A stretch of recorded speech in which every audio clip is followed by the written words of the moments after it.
ሰላም ሰላም የጸጋ መገቦት አገልግሎት ተከታታዮች በእያላችሁበት ከእግዚአብሔር አብ ከአባታችን ከጌታችንም ከኢየሱስ ክርስቶስ ጸጋና ሰላም ለሁላችሁ ይሁን። ዛሬም እንደተለመደው በአዳዲስና በአጫጭር አስተማሪ ቪዲዮዎች ወደ እናንተ መጥቻለሁ። ለዚህ ቻናል አዲስ የሆናችሁ ሰብስክራይብ እና ሼር በማድረግ በተለይ ደግሞ ይህንን ቪዲዮ ላይክ በማድረግ እንድትመለከቱት በጌታ ፍቅር ጠይቃለሁ። ሁላችሁም ላይክ አድርጋችሁ ተመልከቱት፣ ምክንያቱም ቪዲዮ ብዙዎች ጋር እንዲደርስ ስለሚረዳኝ። እንግዲህ እስከ ፕሮግራም ፍጻሜ ድረስ አብራችሁን ቆዩ። መልካም ቆይታ። ፕራይቬት ጄት መግዛት የምትፈልጉና ውጪ ዓለማት ላይ መኖሪያ ቤትን መግዛት ለምትፈልጉ ሰዎች የተዘጋጀ የጸሎት ጥሪ ነው።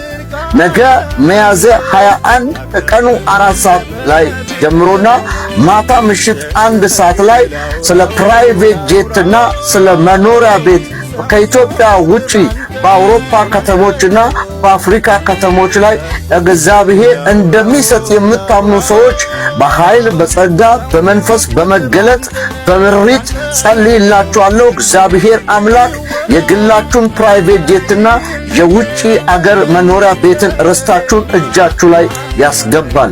መጽሐፍ ቅዱሳችን ሲናገር ትንቢተ ኢሳይያስ ምዕራፍ 33 ቁጥር 3 ላይ እንደዚህ ይላል፣ ወደኔ ጩህ እኔም እመልስልሃለሁ፣ አንተም የማታውቀውን ታላቅና የማይመረመር ነገር እገልጥልሃለሁ ይላል። ይጸለያል፣ ይፈጸማል። በኢየሱስ ስም አሜን። ለወዳጅ ዘመዶቻችሁ ሼር በማድረግ በዕለቱ ተገኝታችሁ ጸጋውን መካፈል ትችላላችሁ። የወንጌል ሰባኪ የእግዚአብሔር ነቢይ ወንድማገኝ አቤል ነኝ። ሻሎም።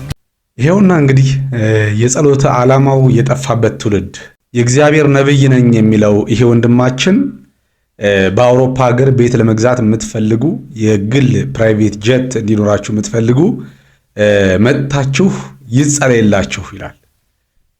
አያችሁ፣ የጸሎት ዓላማው ጠፍቶበታል። የጸሎት የመንፈሳዊነት ትርጉሙ የጠፋበት ሰው፣ ዓላማው ቢዝነስና ገንዘብ ብቻ የሆነ ሰው፣ መጽሐፍም እንደሚናገር ወዳቸው አምላካቸው ክብራቸው በኖራቸው ሐሳባቸው ምድራዊ የሚለው እንደነኛ አይነቶቹን አገልጋይ ነው እንጂ ሲጀመር እንደዚህ አይነት ክርስትና አለ ወይ? እንደዚህ አይነት ነገር እንዲያገለግል እግዚአብሔር ነብይ አድርጎ የሾመው አገልጋይ አለ ወይ ስንል የለም በጭራሽ ማለት ነው። ይሄ ጥንቁልና ነው፣ ዘመናዊ ጥንቁልና።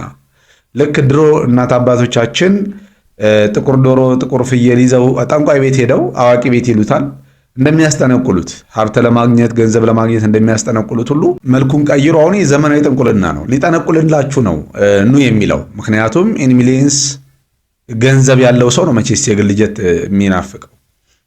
የግል በአውሮፓ ሀገር አፓርታማ መግዛት የሚፈልገው በሚሊዮን ዶላሮች በአካውንት ውስጥ ያለው ሰው ነው። ስለዚህ ይህም ሰው ጠንቋይ ስለሆነ ነው ገንዘብ ተቀብሎ ነው የሚጠነቁልላችሁ። ተነብይ ያለው እንደ እግዚአብሔር ቃል እናገራለሁ ይላል እንጂ ገንዘብ ይቀበላችኋል፣ የተወሰነ ዘርዝሩ ይላችኋል፣ ከዛ በኋላ ይጸልይላችኋል ማለት ነው። ይሄ ጥንቁልና ነው እንግዲህ እኔ እንደሚገባኝ ማለት ነው። የእውነት ይህ ሰው የእግዚአብሔር መንፈስ ያለበት ሰው ቢሆን ኖሮ ኢትዮጵያ ውስጥ በየጎዳናው ላይ ለወደቁት ማደሪያ መጠለያ ላጡት ይጸልያል። ለተራቡትና ለተጠሙት በጦርነት ምክንያት ለተፈናቀሉት ሰዎች ለነሱ ይጸልይ ነበር። እንደዚህ አይነት ሰዎች ከእግዚአብሔር አይደሉም። ፈጽሞ ዓላማቸው ገንዘብና ገንዘብ ነው። በቃ ሰይጣን መኪና ሰጥቶ ከሰማይ ካስቀረ አሸንፈዋል። ሰይጣን ከሰማይ አስቀርቶ በምድራዊ ብልጽግና ከባረከ አሸንፈዋል። ሁሉን ነገርን አስጠብቀ ነፍስን ከሰማይ በሚያጎላት ክፋት ውስጥ ከተገኘ አሸንፈዋል። ሁሉ ጊዜ መዋጋት ያለባችሁ ፍቅራችሁን የሚያቀዘቅዝና ከሰማይ የሚያስቀራችሁ ነገር ሰይጣን የሚወረውርባችሁ ቀስት 10,000 ብር የተጠቀለለ ብልክባት እንደ አለ መታኝ ነው በብሩ ድንጋይስ እየተምዘገዘገ ሲመጣበት ሃሌሉያ ታለ እንዴ። ከኢየሱስ የሚያርቀን ነገር እንዲህ ነው ማለት ነው። ለእግዚአብሔር ያላችሁ ንጹህ ልብ ካበላሽባችሁ ያን ታይም አሸንፏችኋል። ከጌታ የሚያርቅ የትኛውም ነገር ሰይጣን አንተን የሚያጠፋበት ቀስት፣ ነፍስን ወደ ሲኦል የሚወረውርበት ድማሚት ነው። እግዚአብሔር ይባርክ ወንድማችን። ይሄ ቅንነት፣ ይሄ መልካምነት ለክርስቶስ ኢየሱስ ያለ ፍቅር አይወሰድብን፣ ሁላችንም ቢሆን ማለት ነው። መጽሐፍ ቅዱስ ሲናገር እባብ በተንኮሉ ሔዋንን እንዳሳታት ሐሳባችሁ ተበላሽቶ ለክርስቶስ ያላችሁ ቅንነትና ንጽህና ፍቅር እንዳይለወጥ ብዬ እፈራለሁ አለ። በቃ ከዚህ በፊት የተመለከትነውን ሰው ደግሞ አይታችኋል።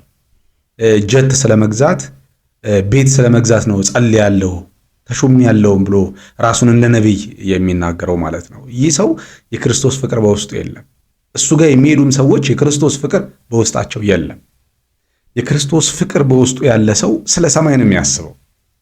መጽሐፍም ሲናገር እርቃናችንን የመጣ ነው እርቃናችንን ነው የምንሄደው፣ ምንም ይዘን አልመጣንም፣ ምንም ይዘን አንሄድም፣ የምንለብሰው የምንኖርበት የምንጠጣው ካለን ይበቃናል አለ ጳውሎስ።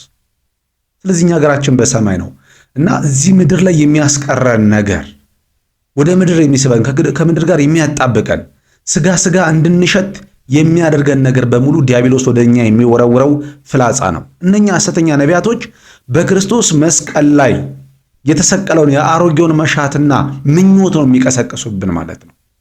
እንደዚህ አይነት ብላቴና ደግሞ እግዚአብሔር ያስነሳው፣ እንደዚህ አይነት እግዚአብሔር የባረከው ትውልድ ደግሞ እውነተኛውን የክርስቶስን መንገድ ያሳየናል ማለት ነው እና ሁላችንም ከዚህ ልንማር ያስፈልጋል።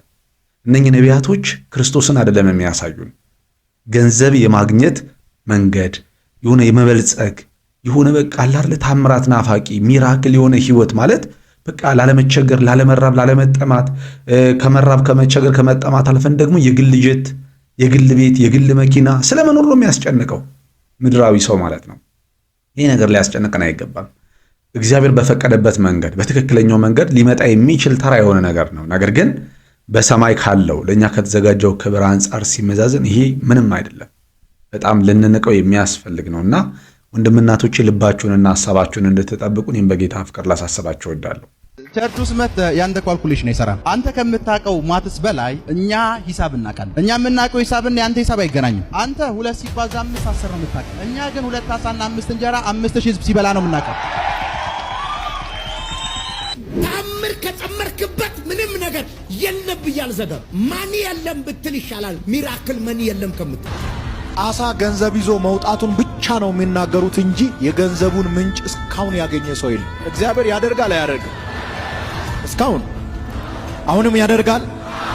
ትቀበላላችሁ። ይድረስ ለወንጌል አማኞች በሙሉ እነዚህን የክርስቶስ ሽታው የሌላቸውን ሐሰተኞችን ለሚከተሉ አይ ቻሌንጅ ዩ ቻሌንጅ ላርጋችሁ። አንድ ጥያቄ ልጠይቅ።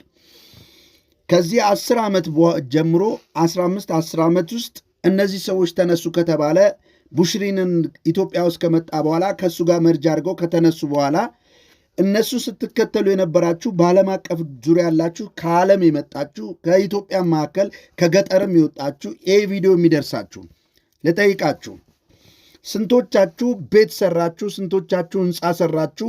ሚራክል መኒ ገብቶላችሁ ዘመድ ሰጥቷችሁ ቤተሰብ ሰጥቷችሁ ስራ ሰርታችሁ ያገኛችሁትን አላልኩም።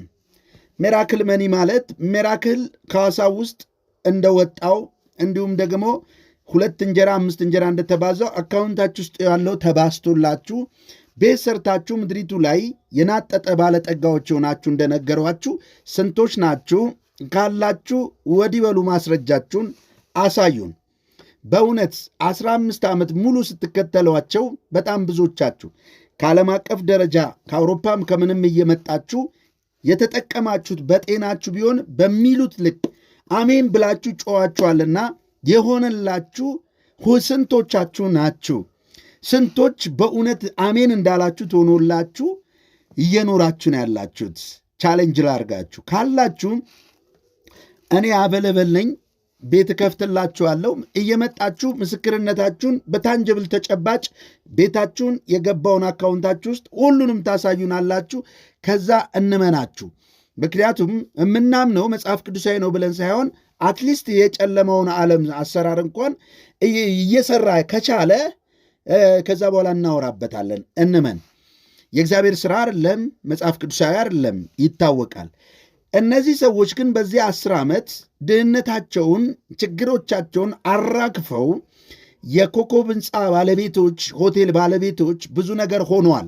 እናንተ ግን አብራችሁ የምታገለግሉ ስንቶቻችሁ በነሱ ልክ ቤት አላችሁ፣ መኪና አላችሁ? በነሱ ልክ አብራችሁ የምታገለግሉ ድራማውን አብራችሁ የምትሰሩ ስንቶቻችሁ ተጠቅማችኋል? ስለዚህ ምስክርነታችሁን እፈልጋለሁ።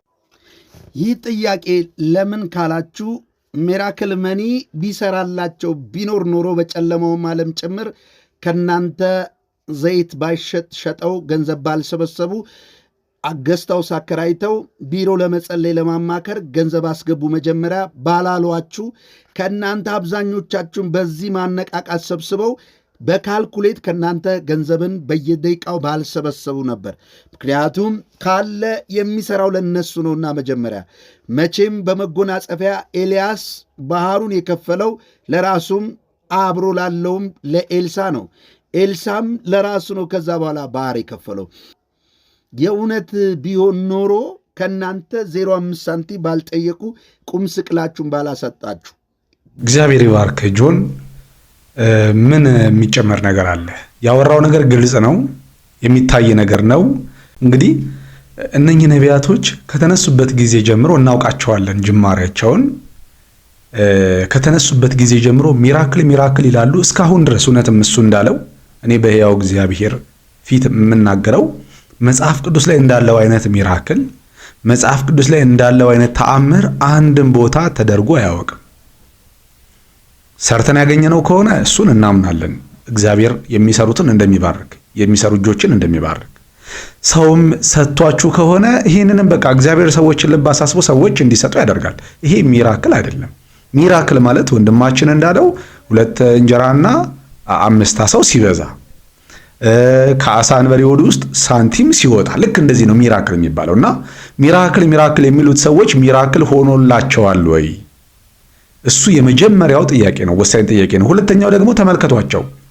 እነሱ ከተነሱበት ጊዜ ጀምሮ አሁን ያሉበትን ስንመለከት ሁሉም ባለጸጎች ናቸው። የ2 የ3 ቤትና የመኪኖች የብዙ ብሮች ባለቤት ናቸው። ራሳቸውን በጣም አወፍረዋል። ምዕመኑ በዚህ ልክ ተባርኳል ወይ? ሚራክል መኒ እውነት ቢሆን ደግሞ እውነት ነው። ለምን ዘይት ይሸጣል?